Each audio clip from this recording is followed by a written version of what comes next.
दोस्तों, मैं भुवनेश्वर से झारसुगुड़ा जाने की तैयारी में था।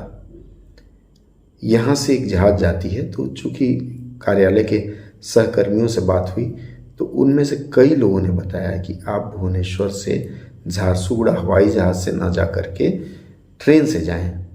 मैंने पूछा कारण क्या है, तो उन्होंने बताया कि हवाई जहाज़ में एक तो छोटा जहाज़ आता है जिसमें सीमित सीटें होती हैं। उसके बाद वह हवाई जहाज़ जब हवा में उड़ती है तो ऐसे हिलाती है लोगों को जैसे डब्बे में कंकड़ पत्थर बंद करके हिलाया जा रहा हो। काफ़ी भयानक तरीके से उन्होंने बताया था। उन्होंने यह बताया था कि एक ऐसे व्यक्ति के बारे में बताया था कि जो इस हवाई यात्रा में गए थे और उन्होंने कान पकड़ लिया था। मैंने कहा चलिए जीवन का एक और अनुभव ले लिया जाए। अभी तक तो बहुत यात्राएं की, यह भी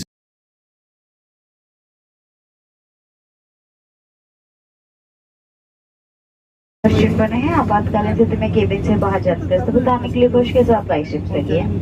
अपने सीट के सबसे नजदीकी निकास को पहचानने के लिए एक बार रुक कर देखें। सुरक्षा बेल्ट बांधने के लिए दोनों सिरों को सामने लाकर बस पर जोर कर दबाएं। बेल्ट खोलने के लिए बगल के ऊपरी भाग को उठाकर सिरे अलग कीजिए। विमान में जीवन रक्षक ऑक्सीजन उपलब्ध है। केबिन में हवा का दबाव में कमी आने पर ऑक्सीजन की आवश्यकता के लिए केबिन कर्मी से संपर्क करें। आप संरोध सीट के जेबों में रखे सुरक्षा निर्देश कार्ड को पढ़ लें। अन्य किसी प्रकार की सहायता के लिए हम आपके सेवा में है। धन्यवाद। सही।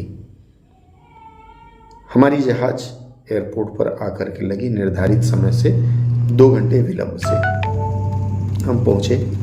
छोटी सी जहाज ATR कहा जाता है उसको। जहाज रुकी, फिर हम लोग एयरपोर्ट से होते हुए जहाज में गए। 2 सीटर की जहाज। देखिए जहाज के अंदर की सीट ऐसी है, छोटी सी। मुझे 3C सीट मिला था। वहाँ देखा, पहली बार मैंने देखा कि कोई पुरुष एयर होस्टेस, हालांकि आकाशा एयरलाइंस में भी मैंने देखा था, इसमें भी एक पुरुष एयर होस्टेस थे, बड़े सज-धज के खड़े थे। मित्रों से सुनी बात मैंने उनसे चर्चा की। मैंने कहा भाई साहब कहीं ऐसा तो नहीं हो कि आगे चल के हमें कष्ट उठाना पड़े। उन्होंने आश्वस्त किया, कहा नहीं, मौसम खराब हो तो अलग बात है, अन्यथा ऐसा कभी कुछ नहीं होता।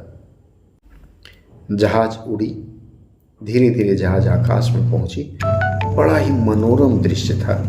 खिड़की के बाहर पूरा शहर जैसे दीपावली के दीप लगे हों इस तरह से जगमगा रहा था। आसमान में उड़ता रहा हवाई जहाज। हमने अलग अलग एंगल से, हालांकि खिड़की से बाहर उसका पंख अलग से घूम रहा था, और पंख जब घूमता है हवाई जहाज का तो उसके पंखे पारदर्शी हो जाते हैं, उसके आर पार दिखता है। पंखों को देखा, शहर देखा।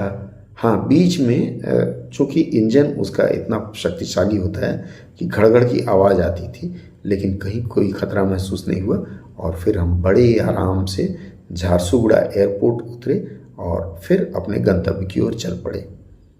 तो मित्रों, इस तरह के हवाई सफ़र के बारे में अगर कोई कहे तो पहले आप सोच लें कि हवाई सफ़र हमेशा खतरनाक नहीं होता। जैसे पिछली बार मैंने आपको वीडियो दिखाया था, हर बार सुखद भी हो सकता है। हवाई जहाज़ की यात्रा करें और फिर मुझे आप बताएं कैसा क्या रहा।